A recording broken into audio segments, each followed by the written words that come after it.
Hey guys, my name is Sasha. Thank you so much for joining me on my first video ever. I'm super excited to be starting this project. It's been something I've been thinking about for a very long time. What am I trying to accomplish with this channel? I want to create a place where I can share my enthusiasm with all of you. I'm not going to take myself too seriously. I'm not going to be super technical. I'm probably not going to use the correct terminology 50% of the time, and I'm hoping that all of you will help me along the way. I have got so much enjoyment of watching all of your videos, and I'd like to contribute in my own way. The State of the Collection 2026 is the title of this video. Before I get to that, I thought I would let you know a little bit about myself. I am a stylist. I'm a personal shopper to a handful of incredible clients who are keeping me very, very busy. But if someone were to ask me what my passion is outside of work, it's got to be timepieces. In my work, I'm very lucky because, I'm dealing with fashion, I'm dealing with jewelry, but I also have the inside scoop with timepieces. I have a strong relationship with a couple of ADs in my city. One of those includes Rolex. And so I think it will be quite cool for me to give all of you kind of the information you might not be able to get yourself.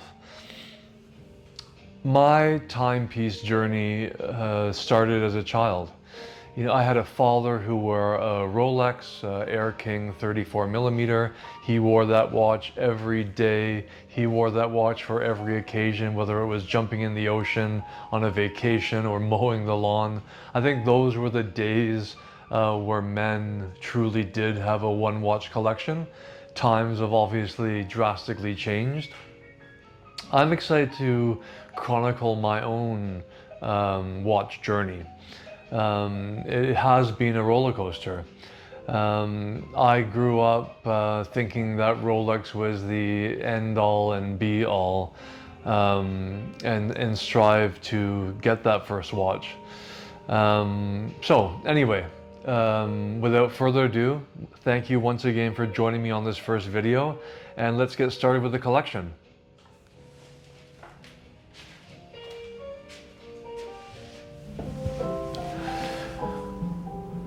Guys, not so fast. Before we get to the collection, let me give you a little background. Grew up wanting a Rolex, as I said earlier. Got one actually at 20, saved up my money, went into an AD and got one without tax. Crazy, right? It actually used to be that way. But a few years later, I was living in Europe. I was working as a stylist in Europe. The shit hit the fan. And actually I needed to sell that watch. I did it, convincing myself that I really didn't need that watch. And there probably hasn't gone a day that I didn't think about that watch 20 plus years later. So now that I was in a good situation, and which was about 5 years ago that I decided I was gonna pull the trigger again. Can't get one, as you all know.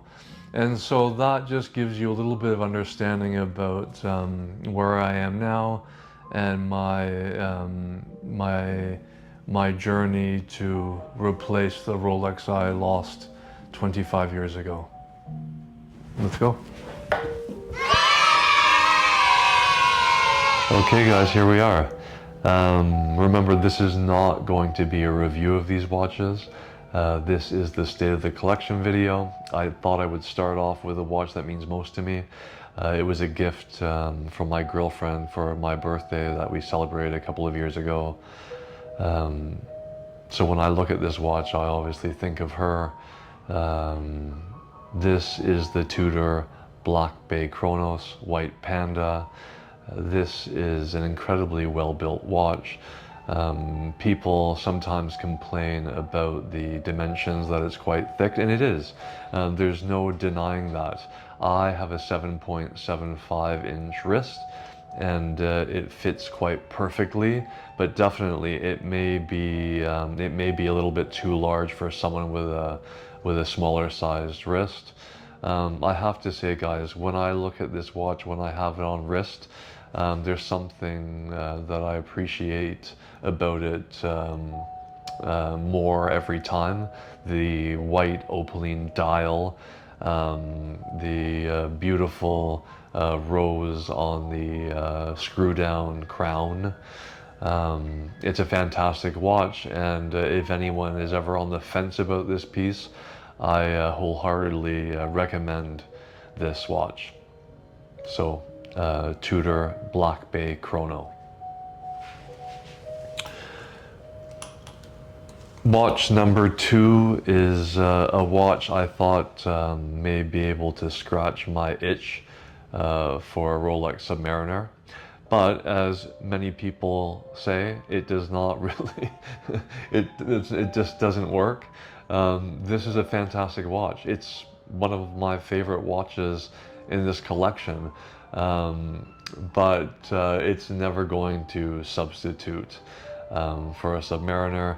I think that it would be an incredible watch to have side by side with a sub, because there is enough difference there. And if you love dive watches as I do, this aluminum bezel definitely gives it pre-ceramic vibes. I look forward to kind of wearing this and having that aluminum bezel patina over time. But this is the Meta certified, you know, Jubilee style bracelet, fantastic tapering, the T-fit clasp, that micro adjustment is great. What can you say, right? This monochromatic look, it really can work for any kind of situation. So, Black Bay 41 mono. I think this was released in 2024. Love this watch. Watch number 3 is a watch I bought for myself to celebrate a big achievement I had with work. I've always loved IWC, didn't know a hell of a lot about it before I made the purchase, but I do love that Pilot ruggedness, that utilitarian feel. You see the quality, you appreciate the quality when you have it in your hands. The black and white dial, every time I look at it, I just think how incredibly legible it is. And I never thought that meant much to me, but I love it. When I bought this watch, I got it with a black leather strap. They also threw in a brown leather and white stitch, which I picked because when I think of a pilot's watch, I think it in that combo. But shortly thereafter, I bought this green OEM rubber strap from IWC. Quite expensive for a rubber strap, but love it. Love that quick release strap. It's the watch which I'll have most fun with by switching straps from time to time. Great power reserve, great size, which I would believe is 40 millimeter. Love this watch, super fan of IWC. I think that probably the basics, the Pilot watches are the ones that suit me best, but yes, fantastic watch. Watch number 4 is a watch sometimes people believe is going to be too small for them, and that is the Tudor Black Bay 54. This is, it's a very elegant dive watch. 37 millimeter, fits under a cuff. You probably already know this, but when Sean Connery played James Bond, he wore a Submariner of this size, which he looked incredible in. He's a big guy. He's a six footer plus, and it looked like perfection on his wrist. I'm 6 feet and 200 pounds, so not small, and I love this watch. This is the watch that I'll put on when actually, because I don't have a proper dress watch, but this is the watch I'll put on when I have a suit. I almost wear this for every occasion. It just has fantastic dimensions, and don't let the size fool you. The lug to lug and the lug width, they are bigger and kind of longer than expected, and I think that gives it some more presence than a typical 37 millimeter watch. So Black Bay 54, super clean bezel without the minute detail. This is one of my favorites, and I love this watch, and I can't wait to see where they go in the future with this. So Black Bay 54 Tudor.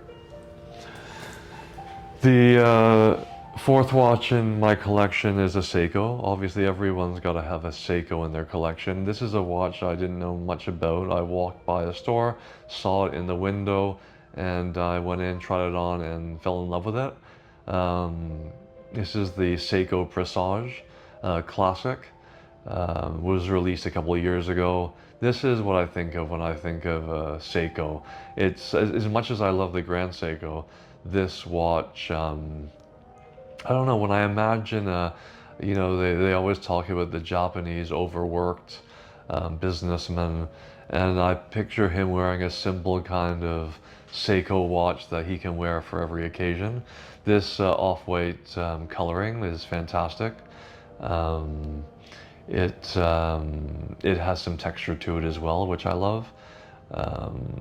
Sign crown, open case back. For me, I've never had that. I've never put much importance to open case backs, but if you like that, it's a cool little detail. 7-link bracelet, super comfortable. So Seiko Presage, great watch.